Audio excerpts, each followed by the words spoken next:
Okay, tubahaye ikaze kuri Mama Charlene official. Hariho n'akabeho kenshi mwifubike cyane mutaza kurwara amagripe. Oya, umeze neza. So tubahaye rero ikaze kandi turabakunda cyane kuri Mama Charlene. Meri kuri abameze. Nimubigireho ikibazo rwose. Yanze gusaza dore ahora ari inkumi mutaraga. Tuguhaye ikaze. Umeze bon? Meze neza. Ese wahirahe? Me babwira ahantu hahira n'abandi n'abandi bajya kwihahirayo. Nge nahira ahantu hatandukanye harimo muri Alpha Boutique hariya mu mujyi muri Chic. Muri Alpha Boutique ni ahantu habi cyangwa kandi ukunda cyangwa nyine do ahantu hose hari mama cyangwa ahantu hose bimeze neza. So rero tuguhaye ikaze kandi dushima Imana yuko umeze neza kandi nanjye Charlene ujye kumubera umunyamakuru umeze neza ndashima Imana.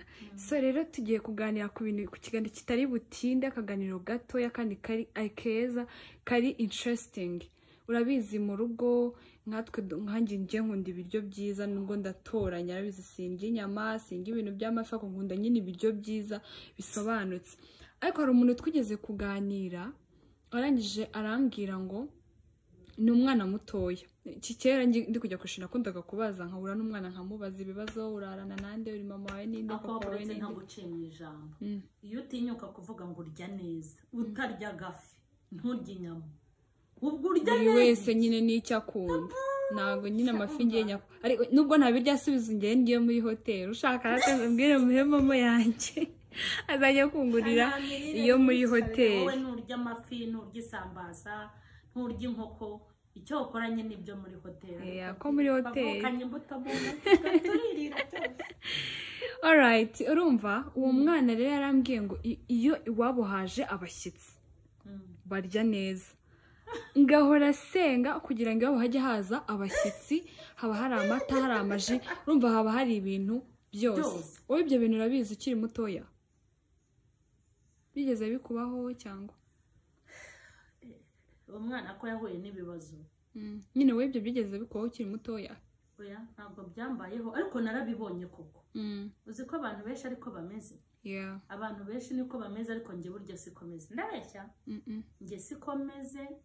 Ibyo bintu byo kuvuga ngo haje abashyitsi nibwo abantu bari burye neza bya bintu ni umuco abantu bafite ariko ni umuco mubi. Ababyeyi urumva niba umwana ahora asenga si n'umwana gusa ni ahantu hose. Hari n'igihe umuntu agusura yabona wateguye salade wagize gute akavuga ngo ufite abashyitsi ibaze ariko nkibaza ngo umushyitsi suruta umwana wanjye ninde? Umushyitsi waruta umwana wanjye ninde?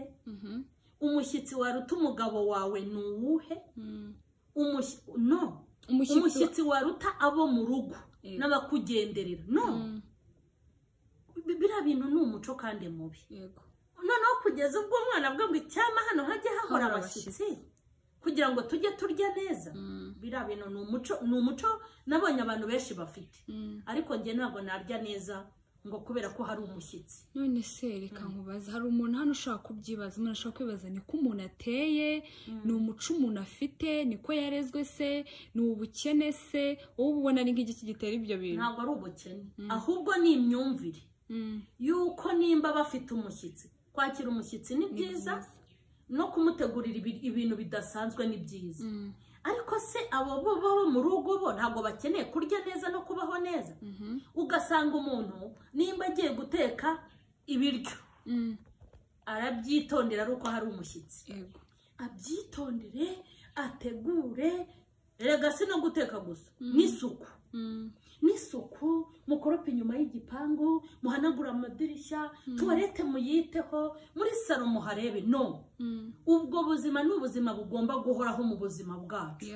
Nimba ari iyo suku n'umwana wanjye arira hari isuku n'umwana wanjye yicara hari isuku nava kwiga yinjiye ahantu heza ariko nanjye ubwanjye mbona ahantu nicaye hasa neza mbone mu rugo hasa neza atari ukuvuga ngo ni abashyitsi. Ubwo rero umuntu agomba gutegura cyangwa ugomba kugira isuku mu bintu byose ndetse n'ahantu hose. Rero abantu ntibagateka ari uko haje abashyitsi, abantu babirenganiramo. None se reka nkubwire sibyo, aho ngaho hari umuntu ushaka kuvuga ngo yego nyine ateka neza haje abashyitsi, ariko ari igihe umuntu aba ari umukene. So ubyemera igihe umuntu aba ari umukene adafite ibyo bintu kugira ngo ahore ategurira abana be neza, bahore barya neza, cyangwa se wenda binamuvuna pe. Cyari n'umubyeyi ukorera amafaranga ugasanga yinjije nk'ibihumbi 5 ugasanga afite imibare myinshi, bigasaba ko abana barya ibintu bike. Ibyo ngibyo yabyemera yuko ibyo ngibyo ndabyemera, ni ikibazo ntabwo kirarangira. Ego noneho uwo muntu akavuga ngo niba agize abashyitsi ni nk'urugero, bigasaba yuko aza guteka neza ngo bataza kumugira gute, kumucisha mu ijisho. Ibyo se byo urabivugaho iki? Aho ngaho ho nabyumva. Hari igihe umuntu aba yumva afite abashyitsi hanyuma agateka neza ngo kugira ngo batamucisha mu ijisho. Njyewe ntabwo nateka neza kugira ngo utancisha mu ijisho, ahubwo nateka neza kugira ngo nakire umushyitsi neza, kuko kwakira umushyitsi ari umugisha. Yego. Buriya rero hari n'irindi kosa abantu bagira, umuntu ushaka kugaragara uko atari. Hari n'umuntu uvuga ati ntabwo ndi bukwereka aho ntuye. Ubwo ibyo ni ikosa me? Ni ikosa. Gute? Ni ikosa pe. Urumva hari igihe nyine uba ufite ubukene butakugaragaraho, ariko abo mu rugo aribo babizi ko ufite ubukene bunakunukaho, ariko abo hanze yo mu rugo batabizi. So umuntu yagusura rero ukavuga ateka nteke neza ngaragara ukundi kuntu, no muntu atanyuzamo ijisho akansuzugura. Ibyo bintu uwo muntu aba yigaragaje uko atari. Yes, reka nze nkubwire. Uzi ko hari umuntu abantu bagendera gutyo, bagenda gutyo, uzi ko hari umugisha batajya babona. Hari ikintu nkunda, njye sinananirwa kukuzana muri salo yanjye ngo kuko nta ntebe ngira, ngwino wicaraho nicara, nibikubabaza uzagenda ungurira intebe. Yego, hari umuntu umwe kandi uramuzi, wigeze kudusura twatetse mu karu itagira isukari, fisi. Nta kibazo n'umwana wawe. Hanyuma dusuye tumaze kunywa mu kari idafite isukari, numva muri njyewe ngo iyo mu kari uyimuhaye nywe, kuko hari igihe azazanywa icy'amata. Narakamuhaye ambera ifurana, arakanywa ntiyavuga ati ko nta sukari irimo, arakanywa kuko yaranze arayinywa. No, kugaragara uko utari ni bibi. Ugasanga ugiye mu madeni utazishyura, sibyo? Ugasanga ugiye gutira ibintu, cyokora ntafite amasahani najya gutira, ariko nimba ndira isahane ndiraho, ngwino nawe yirireho. Niwumva bikubabaje ko ndira ku isahane mbi, ugenda unzanira inziza. Namboneraho n'umwanya wo kubwira abantu banegurana. Urajya kunegura abantu ngo intebe zabo zaraboze, wabaguriye inzima. Urajya kunegurana ngo barira ku kameza kameze gute, wabaguriye saramanje. Ibintu byo kugaragara uko utari ni bibi. Ibyo ni bimwe bivaho ubwira abantu ngo ntibagusure kubera akazi ubamo. Yego, njye ntabwo nahaguhisha. Uri umuntu mbona ugomba kunsura, sinaguhisha aho ntuye, kuko ushobora no kuzahagwaho ntanabizi. Cyane ko gukena si icyaha ngo bintere ipfunwe imbere y'abantu, kereka wenda narayabonye nkayamarira mu kabari, hanyuma abantu bati burya asengera kuri yataha mu mwobo. Ntabwo ari byo rero. So bivuze ngo abantu ubwo bukene bafite kwigaragaza uko utari, bimwe bijya bituviramo igihombo. Ibyo wari uvuze kujya gufata amadeni utari buzabasha kwishyura, kugira ngo utume umuntu yishima, kugira ngo wiyemere ahubwo ubwiyemezo atahe wamwemeje. None rero mama Charlene, aba babyeyi bakira amafaranga agasanga amafaranga ari ku mubare umwe wa danje, sibyo? Akaba ari intoryi, akabara karota, ari gukuramo inzi n'ibiki. Nkaho uri umubyeyi ni wowe ubizi, ufite amafaranga imibare yose uba ufite, sibyo? No gutera umubare byadanje. Wowe naragutinye ukuntu barira mu mutwe. Uzo ukuntu nkubita umubare, nta muswa mu mafaranga ariko barabivuze. Ukuntu nakubitaga umubare, nzi ko ngiye kumara icyumweru ntahari, ubizi? Inusu n'irobo biraba hasi y'akawunga, imifungo 3 y'ibijumba, amashu n'ibishyimbo. Ejo muzateka ibisasita, ejo bundi muteka ibi. Nyine ugomba gukubita umubare. None rero uyu mubyeyi nyine uteka neza ari uko haje abashyitsi, kuko nyine agize amafaranga, asanga ari mu mibare myinshi. Ubwo umwaka ugashira, amezi agashira, abana batariye neza, batazi kurya neza, icyayi cyagora bashokorera mu byahandi. Uyu mubyeyi wamubwira iki? Uyu mubyeyi uramunenga, uramugira inama, uramubwira igihe ikintu umubwira? Sadepa na karite arimo, ni karite harya icyiciro. unshubije ngo ntabwo ari byo harabona abangamira yeah hari umuntu ugira umubare ubuzima bwe bwose akaba nta kintu yamarira umuryango we ari ibyo biryo bidasobanutse yego ariko yabona abashyitsi agashaka kubatekera neza kuko burya nanjye nkunda abashyitsi kandi mba numva umushyitsi agomba kurya neza yego ariko umubyeyi ndi bugaye ni umubyeyi ufite uburyo akaba afite n'ubushobozi akumva yuko ubwo ari imvange zabo mu rugo agomba kubija abantu uko abyumva ariko kaba ari abashyitsi nyine ari butekera akavange akabashyiramo n'inyama zo mu nda agashyiramo inyama kugira ngo kazane indi kukaryohe cyane ibyo bintu wabikorera n'umuryango wawe yego akavuga ati noneho kacyayi nta kacyayi kamata mfite abashyitsi ndi bubahe kamukaru ariko reka ngashyiremo ibirungo kugira ngo nibura akaryohe ako kamukaru ugize gutyo ujye ugategurira n'abawe mu rugo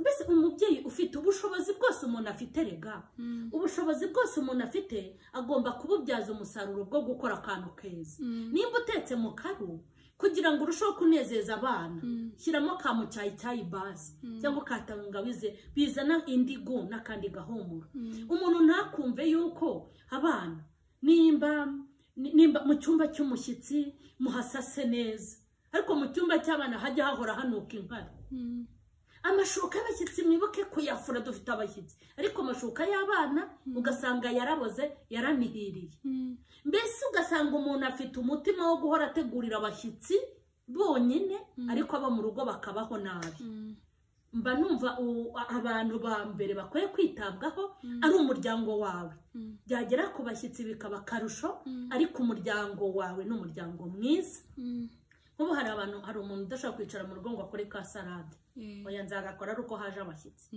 hari umuntu utakicara mu rugo ngo avuga ati ngiye guteka inkoko nyikarange nyumutse ntegura ameza amasororo angahe abana barye bahaga nzabikora hari umushyitsi ariko abana muteke cya kawunga mu gihirike hariya muteke ibivange bihirime hariya muteke ubugari bihirime erega n'akawunga si kabi n'ubugari si bubi ariko iyo abonye umushyitsi ari byo bihari afite uburyo bitekamo akanabiteguramo dufate neza abo mu rugo ntitukarye neza ari uko hari abashyitsi kandi ntitugakora isuku hari ahantu rwose reka nkubwire tuwarete yabo bayikora ari uko hari abashyitsi ugasanga tuwarete yaraba ziraborerana ariko yakumva ngo hari abashyitsi mwoze tuwarete muhagire n'akawomo kuki umwana wawe we ntakeneye kujya muri tuwarete nziza zarwara umugabo wawe ntakeneye kujya muri tuwarete ifite isuku abantu bo mu rugo mubana ntibakeneye kujya muri tuwarete ifite isuku ugasanga umuntu ntajya yoza ibirahure ntajya atunganya intuza saro ye ugasa kandi yajya ahandi akarabya indimi kandi ibyo yabonye ahandi nawe abifitiye iki ubushobozi none ubwo babandi badafite ubushobozi wandi winjiza 5 2 yiyakire buri wese abeho mu bushobozi bwe kandi ajya anyurwa nabyo ariko agira umutima wo kubivamo yego umuntu ntakumve ko agomba kugumaho n'izibika zari amagi nuko rero abantu bakuki mama Charlene babimenye yuko isuku ntabwo uzayikora kuko haje umushyitsi ntabwo uzateka neza kuko haje umushyitsi abana bawe nibo bashyitsi ba mbere kandi abashyitsi ari igihe abashyitsi bagutungura akangubwiye ibintu byantunguye bikamisomo sibyo ko njye no mu busanzwe nkunda isuku kandi nyibamo mu buzima bwanjye bwose yaba ari aho ndara yaba ari tuwarete yanjye yaba ari dushe yanjye ahantu hose ngomba kuba ku kintu bita icyangwe rimwe rero njya gushaka pasiporo ndicara rwose ngira ngo barandekera agatambaro kanjye mbageze imbere ngo kuramo igitambaro bandi hehe aho wajya gufashaka passport ufata passport kuramo igitambaro tugire gute tugufotore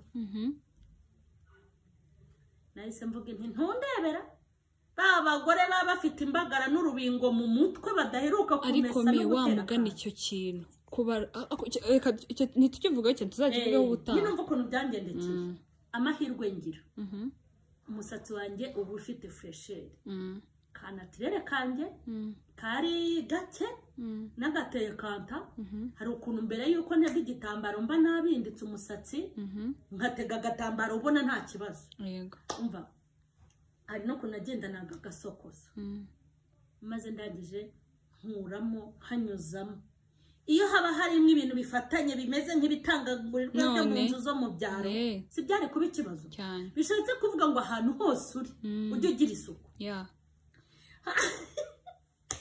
ujye ugira isuku n'imyenda yawe y'imbere n'ishuri jipe n'isuti ibaze ukoze impanuka reka nkubwiye twe kubabonye ariko icyo bintu tuzabikoreho ikintu ubutaha tubivuge ku gatambaro ariko bakandi bazabe bari maso tubivugeho kandi ibi bintu bikunda kugirwaho impaka n'abantu benshi cyane so rero wakoze cyane abantu tugomba kugira isuku aho turi hose igihe icyo ari cyo cyose kandi ababyeyi ni ukuri niba uri umubyeyi uzi ko ufite uburyo reka ushobora no kuba winjiza amafaranga make ariko basi ugakora nk'agashya nko mu cyumweru abana bawe ukabatungura ukabakora surprise ukabatekera neza ntabwo turi kubivuga gutya ngo ko dufite nganga imifuka y'imiceri ngo yuzuye mu ngo hehe ngo dufite firigo yuzuye sinajyaga ngura se udukorwa itubiri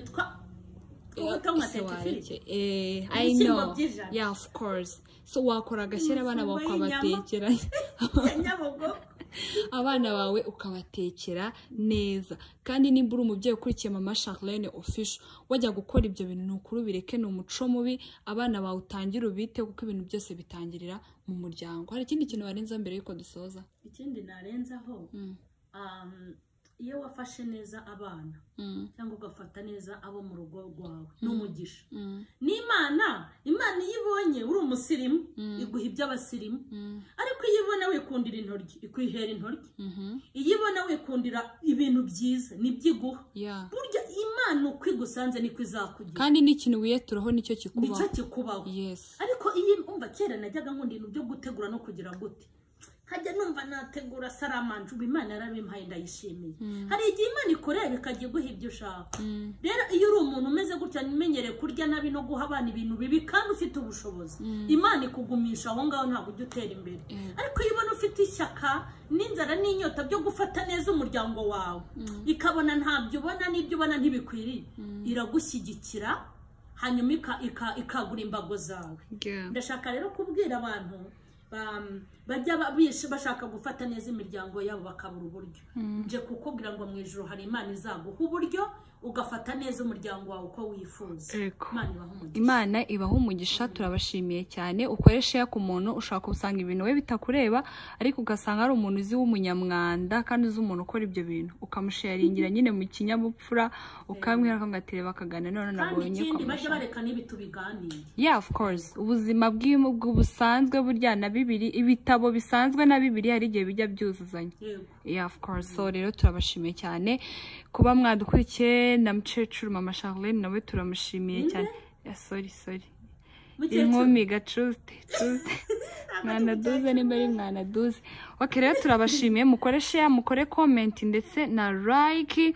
mukomeze mukore subscribe twese dukomeze dutezanye imbere nk'abanyarwanda n'abanyarwandakazi n'abandi bose murakoze cyane ciao